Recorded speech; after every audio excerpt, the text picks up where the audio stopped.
vas-tu rentrer dans l'arche ou rester dehors avec les rebelles? Quatrième partie. Inclinons la tête pour la prière. Notre Dieu, notre Père, alors que tu as lancé un appel mondial à entrer dans l'arche, la bête est en train de distribuer sa marque à beaucoup. Beaucoup prennent la marque par ignorance. Aide-nous, Seigneur, à entendre l'appel de Dieu au salut et à y répondre au nom de Jésus-Christ et pour sa gloire. Amen. Vas-tu rentrer dans l'arche ou rester dehors avec les rebelles? Nous vivons des temps gravissimes. C'est une question de vie éternelle ou de mort éternelle.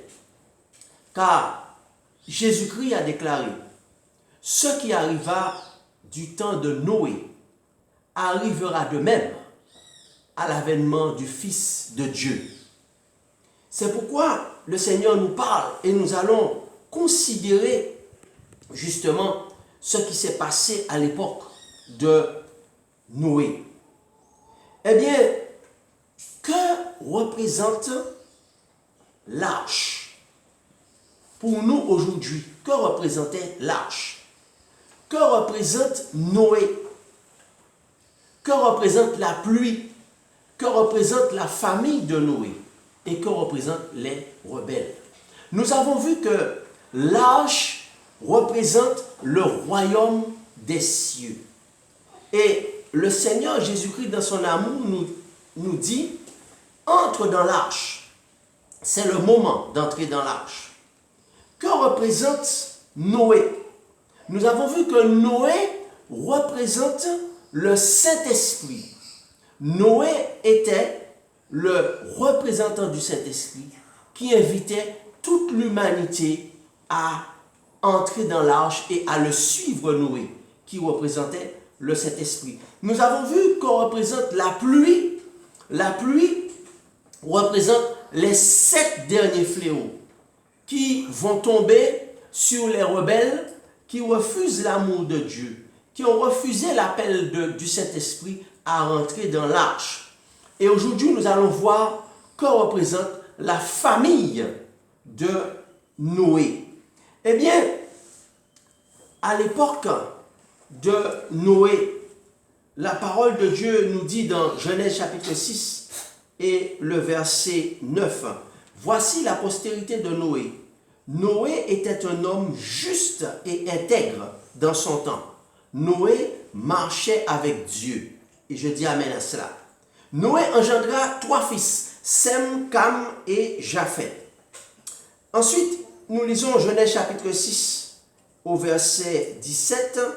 « Et moi, dit l'Éternel, je vais faire venir le déluge d'eau sur la terre pour détruire toute chair et un souffle de vie sous le ciel qui est sur la terre, sous le ciel. Tout ce qui est sur la terre périra. » Genèse 6, verset 18. « Mais j'établis mon alliance avec toi. Tu entreras dans l'arche, toi et tes fils, ta femme et les femmes de tes fils avec toi. » Le Seigneur déclare que Noé était un homme intègre, un homme juste. Mais il déclare aussi que la famille de Noé, sa famille proche, c'est-à-dire ses 3 fils, ses 3 belles-filles et son épouse, allaient écouter Noé, écouteraient Noé et allaient répondre à l'invitation de rentrer dans l'arche, c'est-à-dire dans le royaume des cieux. Donc, par conséquent, que représente la famille de Noé aujourd'hui? La famille de Noé représente le petit reste, le petit troupeau qui va accepter le ministère du Saint-Esprit et qui va marcher selon le Saint-Esprit et qui va vivre selon l'Esprit de Dieu. ce petit reste va suivre le Saint-Esprit comme la famille de Noé qui l'a suivi. Nous lisons dans le livre de Galates, Galates au chapitre 5. Nous allons lire au Galates au chapitre 5 et nous allons lire à partir du verset 16. Nous lisons: marchez, je dis donc, marchez selon l'esprit, et vous n'accomplirez pas les désirs de la chair. Car la chair a des désirs contraires à ceux de l'esprit, et l'esprit en a de contraires à ceux de la chair. Ils sont opposés entre eux, afin que vous ne fassiez pas ce que vous voudriez. Nous voyons que la parole de Dieu nous dit que tout être humain est fait de chair, fait de sang, et qu'il a un combat à mener contre sa nature pécheresse, contre sa chair. Et la parole de Dieu nous dit que la chair a des désirs contraires à ceux du Saint-Esprit et qu'ils s'opposent entre eux. C'est pourquoi nous devons marcher selon le Saint-Esprit. Nous ne devons pas écouter les désirs de la chair. Nous voyons que la famille de Noé avait très bien compris cela. Et puisque Noé était le représentant du Saint-Esprit, puisque Noé, le père de famille, représentait le Saint-Esprit, alors la famille de Noé, ils ont écouté leur papa. Ils ont écouté le Saint-Esprit parce qu'ils ont accepté le ministère de Noé qui était le représentant du Saint-Esprit et de combattre, ils ont accepté de combattre les désirs de la chair. En effet, ce petit reste, la famille de Noé, ils étaient 3 fils, 3 belles-filles, ça fait 6, plus sa femme, ça fait 7 personnes, et Noé, ça fait 8. Eh bien, ce petit reste, n'est-ce pas, a décidé de suivre Noé. De même que le petit troupeau aujourd'hui qui va entrer dans l'arche sera un petit nombre de personnes. Puisque Jésus a dit, ce qui arriva du temps de Noé arrivera de même à l'avènement du Fils de Dieu. Donc il y aura un petit reste de personnes qui va représenter la famille de Noé. N'est-ce pas? Comment va-t-on les reconnaître? C'est ce que nous verrons aujourd'hui. Et c'est un message extrêmement important parce que j'imagine que nous voulons faire partie de ce petit reste. Alors, tout d'abord, c'est un petit troupeau. Ça veut dire que c'est un petit nombre de personnes sur la grande masse des êtres humains, sur la grande masse des croyants. Il s'agit d'un petit reste. Deuxièmement, ce petit troupeau va dire non à Jézabel, non à la bête qui est Satan et non à la tradition. Je répète, ce petit troupeau, on le reconnaît parce qu'ils sont, premièrement, pas nombreux. Deuxièmement, ils disent non à Jézabel, qui est l'esprit qui travaille avec Satan.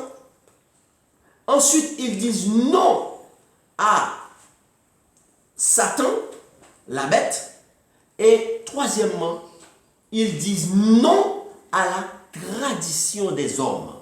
Voilà comment reconnaître la famille de Noé ou reconnaître ce petit reste.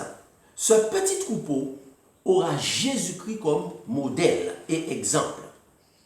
Puisque Jésus a déclaré, ma nourriture, c'est de faire la volonté de celui qui m'a envoyé. Ils ont Jésus-Christ comme modèle. Alors, Jésus, lorsqu'il était sur terre, eh bien, il a appelé les hommes à entrer dans l'arche, qui est le royaume de Dieu. Nous voyons ça dans Marc chapitre 8, à partir du verset 34. Nous voyons qu'il y avait toujours 2 groupes de personnes autour de Jésus-Christ. Quels sont ces 2 groupes? comment faire pour faire partie du bon groupe, celui qui représente la famille de Noé, ou celui qui va entrer dans l'arche. Alors, tout d'abord, avant de lire Jean chapitre 8, lisons l'ordre que Dieu a donné à la famille de Noé. L'ordre que Dieu a donné à la famille de Noé, dans Genèse chapitre 7 et le verset 1er. L'Éternel dit à Noé, entre dans l'arche, toi et toute ta maison, car je t'ai vu juste devant moi parmi cette génération. Dieu a donné l'ordre à Noé. Dieu lui a dit, c'est le moment, maintenant tu dois entrer dans l'arche. Et Noé, qui connaissait la voix de Dieu, il est rentré dans l'arche, et ses enfants et ses belles-filles et sa femme qui connaissaient Noé, qui savaient que Noé était un homme de Dieu, qui savaient que Noé marchait selon le Saint-Esprit, ils ont suivi Noé et sont rentrés dans l'arche, dans le royaume de Dieu. Eh bien, Jésus-Christ, à un certain moment, a appelé aussi des hommes à entrer dans l'arche à son époque, qui représente le royaume de Dieu. Dans Marc chapitre 8 et le verset 34, nous lisons, puis ayant appelé la foule avec ses disciples, il leur dit, remarquons bien qu'il y a deux groupes de personnes autour de Jésus. Il y a la foule, c'est-à-dire la majorité, et ensuite il y a les disciples. Jésus-Christ nous montre comment son petit troupeau doit devenir des saints. Il y a la foule, il y a les disciples, mais Jésus appelle toutes ces personnes, la foule et les disciples, à devenir des saints. Remarquons bien, Jésus ayant appelé la foule, ça veut dire que Jésus appelle tous les humains. Jésus appelle toutes les nations. Avec ses disciples, il appelle aussi ses disciples à devenir des saints. Il leur dit, comment faire pour entrer dans l'arche? Comment faire pour faire partie de mon petit troupeau? Jésus leur dit, si quelqu'un veut venir après moi, il faut faire trois choses. Premièrement, qu'il renonce à lui-même. Qu'il renonce à lui-même. Deuxièmement, il faut qu'il se charge de sa croix. Et troisièmement, il faut qu'il me suive. Eh bien, Jésus continue en disant, car celui qui voudra sauver sa vie, la perdra. Mais celui qui perdra sa vie à cause de moi et de la bonne nouvelle, la sauvera. Marc 8, verset 36. Et que sert-il à un homme de gagner tout le monde s'il perd son âme? En effet, Jésus-Christ montre que si quelqu'un veut faire partie de ceux qui rentrent dans l'arche, dans le royaume de Dieu, si quelqu'un veut représenter la famille de Noé, premièrement, il doit renoncer à lui-même. Ça veut dire qu'il doit combattre les désirs de sa chair, qui sont contraires aux désirs du Saint-Esprit. Deuxièmement, il doit se charger de sa croix. Ça veut dire qu'il doit accepter les épreuves que rencontre le petit troupeau ou la famille de Noé. Nous allons en parler dans quelques instants. Il doit accepter de se charger de sa croix. Les épreuves que rencontre la famille de Noé. Et troisièmement, Jésus dit, me suivre. Tiens, c'est intéressant. Jésus-Christ dit-il qu'il doit suivre des hommes religieux? Jésus-Christ dit-il qu'il doit suivre une dénomination religieuse? Non. Jésus-Christ dit, il doit me suivre. Ça veut dire qu'il doit marcher selon le Saint-Esprit, n'est-ce pas?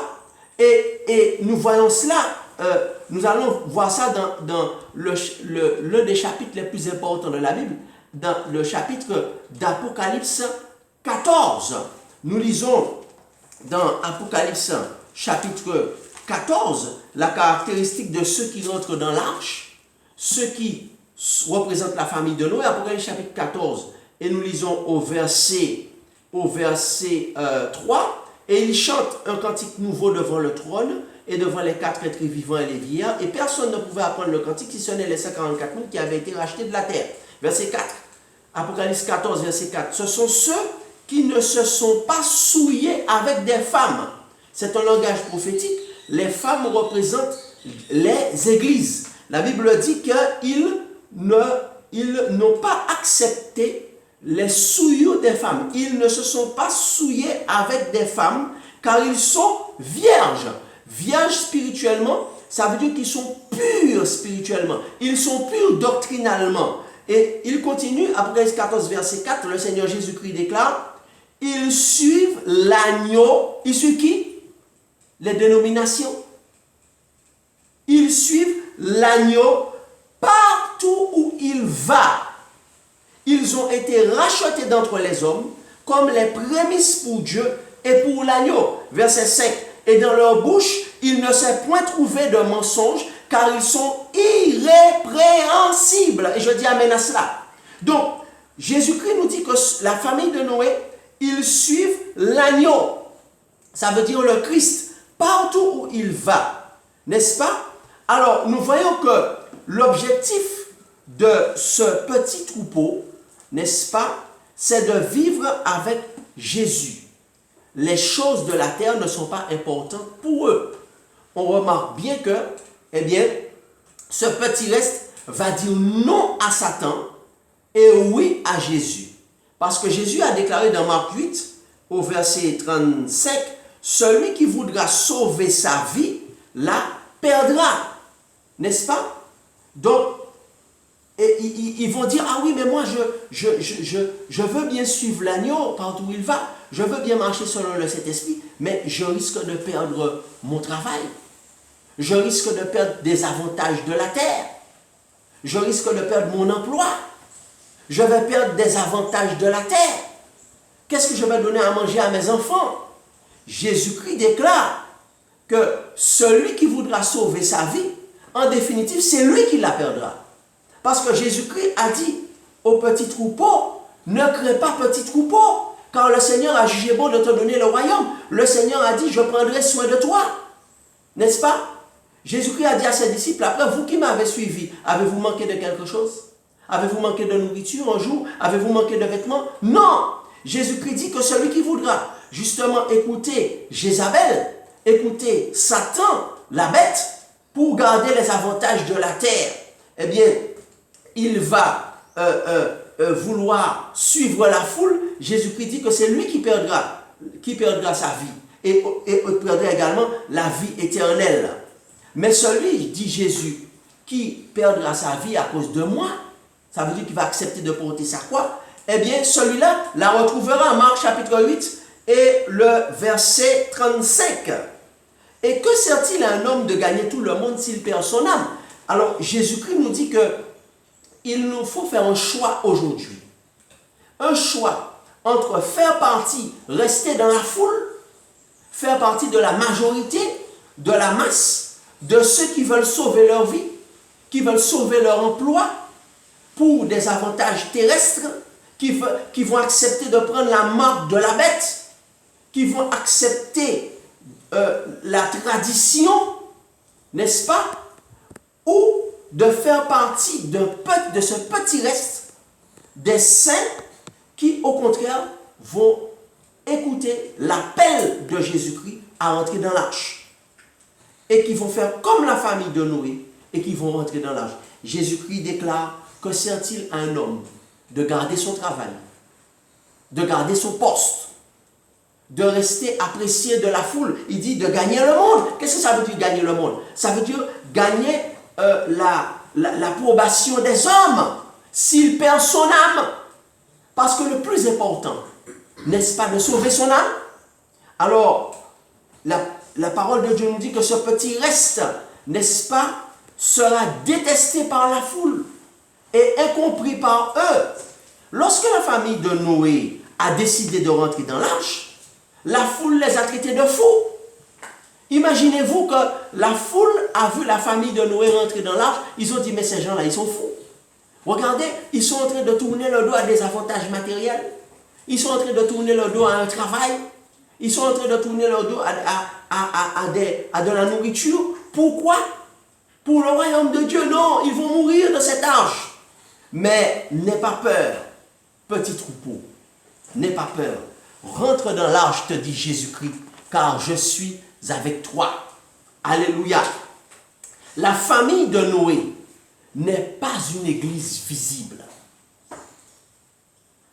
Le Seigneur te dit aujourd'hui, la famille de Noé qui est rentrée dans l'arche et qui est en train de rentrer dans l'arche aujourd'hui, c'est-à-dire dans le royaume des cieux, n'est pas une église visible.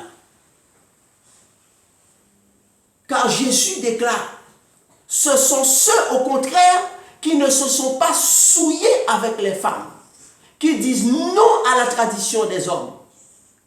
Jésus a dit, vous rejetez les commandements de Dieu au profit de votre tradition. Jésus avait mis ses disciples en garde contre cela. Jésus a dit que ce sont ceux qui ne se sont pas souillés avec des femmes. Le chapitre le plus important de l'Apocalypse, le chapitre 14, qui est connu par cœur, par beaucoup de croyants. Il est écrit qu'ils ne se sont pas souillés avec les femmes et qu'ils suivent l'agneau, ils suivent une dénomination, ils suivent des responsables religieux, ils suivent des pasteurs. Non, ils suivent l'agneau partout où il va. Eh bien, ce n'est pas, la famille de Noé n'est pas une église visible. Mais la famille de Noé, ce sont tous ceux qui sont dans les églises. Ou bien tous ceux qui sont dans la foule, mais qui ont accepté l'appel du Saint-Esprit à suivre l'agneau partout où il va. Je dis amen à cela. La famille de Noé, ce sont ceux qui ont accepté de suivre l'appel du Saint-Esprit à suivre l'agneau partout où il va. C'est Jésus-Christ lui-même qui les connaît. Et Jésus-Christ a parlé d'eux dans Jean chapitre 10. Jésus-Christ a parlé de toi. Jésus-Christ a parlé de toi, ma soeur, toi, mon frère, toi, mon jeune, toi, chère jeune fille. Jésus-Christ a déclaré dans Jean 10, verset 14, « Je connais mes brebis et elles me connaissent. » Alléluia. Jésus-Christ n'a pas dit qu'il est venu sauver une dénomination. Il n'a pas dit « Je connais mes églises ». Non. Jésus a dit « Je connais mes brebis ». Et ce n'est pas par hasard qu'il a choisi le mot brebis, parce que la brebis est un animal doux par nature, un animal obéissant par nature, qui connaît son berger. Alléluia. Qui ne suit pas les mercenaires, mais qui suit le berger. Jésus a dit, je connais mes brebis, et elles me connaissent comme le Père me connaît, et comme je connais le Père, et j'ai donné ma vie pour mes brebis. Et Jésus déclare au verset 27, mes brebis entendent ma voix, je les connais, et elles me suivent. Mes brebis entendent ma voix, je les connais, et elles me suivent. Je leur donne la vie éternelle et elles ne périront jamais et personne ne les ravira de ma main. Et je dis amen à cela. C'est Jésus lui-même qui les connaît. Jésus va les appeler, n'est-ce pas? Et elles vont le suivre, comme la famille de Noé l'a suivi. Jésus t'appelle maintenant, comme Jésus a dit à Noé dans Genèse 7, encore le chiffre 7, dans la numérologie biblique, 7 veut dire la perfection. Et le chapitre 14 de l'Apocalypse, c'est-à-dire 7 fois 2. Dans la numérologie, le chiffre 7 est extrêmement important. Dans l'Apocalypse 14, Jésus a appelé ses brebis à le suivre. Et ils ont suivi l'agneau, comme la famille de Noé l'a suivi. Jésus dit, je connais mes brebis.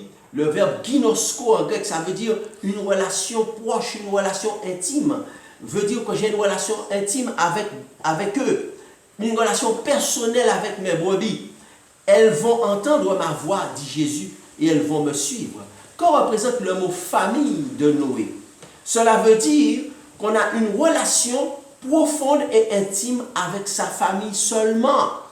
Les amis peuvent nous décevoir. Et les amis peuvent nous laisser. Mais la famille, c'est ta vie. La vraie famille de Dieu. Alléluia. La famille de Noé, c'est-à-dire ses enfants, sa femme, ses belles-filles, ils l'ont suivi. Oh oui, c'était eux la vraie famille de Noé. Parce que c'est eux qui ont suivi Noé. C'est pour cela que Jésus a dit dans Matthieu, Jésus a dit, c'est pour cela, dehors, je ne t'ai jamais connu. Pourquoi Jésus a dit à ses pasteurs, à ses dirigeants religieux, n'est-ce pas, je ne t'ai jamais connu, car ces personnes n'avaient pas une relation intime et profonde dans la prière et dans la lecture de la parole de Dieu. Elle se contentait d'avoir une relation superficielle avec le Saint-Esprit. Et lorsque celui-ci leur disait comment faire pour garder leur lampe remplie d'huile, soit elles n'écoutaient pas, ou soit elles préféraient écouter la foule qui leur disait ce qu'elles devaient faire. Le temps arrivera, chers amis, le temps arrivera, et il est déjà là, où ils se donneront une foule de docteurs et une foule de faux prophètes qui vont donner des messages agréables à entendre. Ils auront la démangeaison d'entendre des choses agréables et ils préféreront écouter des choses agréables à l'oreille. Le Seigneur, le Saint-Esprit te dit ceci dans 2 Timothée chapitre 4 et le verset 1er. Voici un avertissement que le Saint-Esprit te donne aujourd'hui par amour pour toi. Dans 2 Timothée 4 verset 1, il dit: en effet, je t'en conjure devant Dieu et devant Jésus-Christ qui doit juger les vivants et les morts au nom de son apparition, de son royaume. Prêche la parole, cher jeune, insiste en toute occasion, favorable ou non, reprend, censure, exhorte avec douceur et en instruisant, car il viendra, il est déjà venu ce temps, un temps où les hommes ne supporteront pas la saine doctrine, mais ne supporteront pas le message de la sanctification, ne supporteront pas le message de la sainteté, ne supporteront pas le message de Noé, mais ayant la démangeaison d'entendre des choses agréables, ils se donneront une foule d'enseignants selon leurs propres désirs. Ils détourneront l'oreille de la vérité et ils se tourneront vers les fables. 2 Timothée 4, verset 5. Mais toi, sois sobre en toutes choses, supporte la souffrance, fais l'œuvre d'un évangéliste, c'est-à-dire de prédicateur, et remplis bien ton ministère. Alléluia. Oui, voilà mon leitmotiv. Voilà ce qui me motive. Le Seigneur me dit que je ne suis pas là pour écouter des choses agréables à l'oreille, des choses qui vont dans le sens de la tradition, de la doctrine de l'Église et qui sont agréables à entendre, qui me font du bien, mais je suis là pour pouvoir prêcher la saine doctrine, prêcher la vérité et rien que la vérité et toute la vérité et remplir l'œuvre d'un évangéliste, c'est-à-dire de prédicateur de l'évangile. Je dis amen à cela. Parce que la parole de Dieu nous dit que les enfants de Noé vont le suivre parce qu'ils vont écouter le message, le vrai message de la vérité. Et ainsi, ils vont reconnaître qu'ils ont besoin de Jésus. Ils vont dire, viens Jésus, mon âme te réclame. Je veux rentrer dans ton royaume maintenant. Mon âme te réclame. Si c'est ton désir, dis-le aujourd'hui, Seigneur, je rentre maintenant dans l'arche. J'accepte un message qui me bouscule. J'accepte un message, je n'écoute pas les conseils de la foule, la majorité, la tradition des hommes. Je n'écoute pas les conseils de qui que ce soit, parce que moi je connais Jésus-Christ, et Jésus-Christ me connaît, et c'est sa voix que j'écoute, et je veux suivre l'agneau partout où il va. Eh bien, si c'est ton désir, nous allons le chanter maintenant. Nous allons dire, Seigneur Jésus, viens mon âme, te réclame, car c'est toi qui es venu, et qui m'a cherché, et je veux aujourd'hui te donner mon âme, je veux être sauvé, je rentre dans l'arche. Viens mon âme te réclame. Viens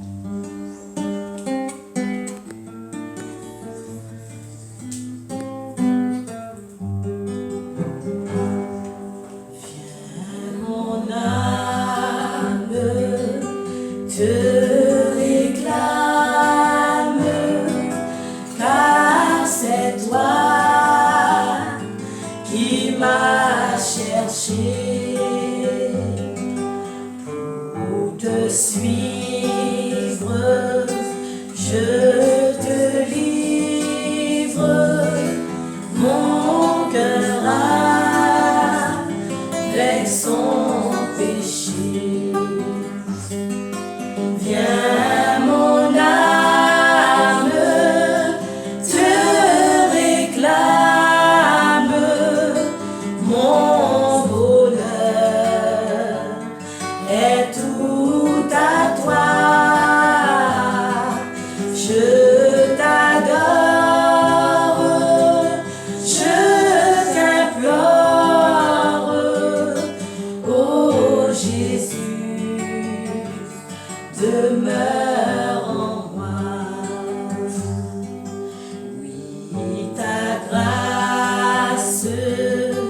seul efface toutes mes iniquités. Tu pardonnes, tu me donnes la paix de tes rachetés. Viens mon âme, te réclame, mon bonheur est tout à toi. Je t'adore, je t'implore, ô Jésus, demeure en moi. Demeure à chaque heure, mon rempart, mon défenseur, ma victoire et ma gloire, ô Jésus, mon seul sauveur. Viens mon âme, te réclame, mon bonheur est tout à toi. Je t'adore, je t'implore, ô Jésus, demeure en moi. Viens mon âme, te réclame, mon bonheur est tout à toi. Je t'adore, je t'implore, ô Jésus, demeure en moi. Ô Saint-Esprit,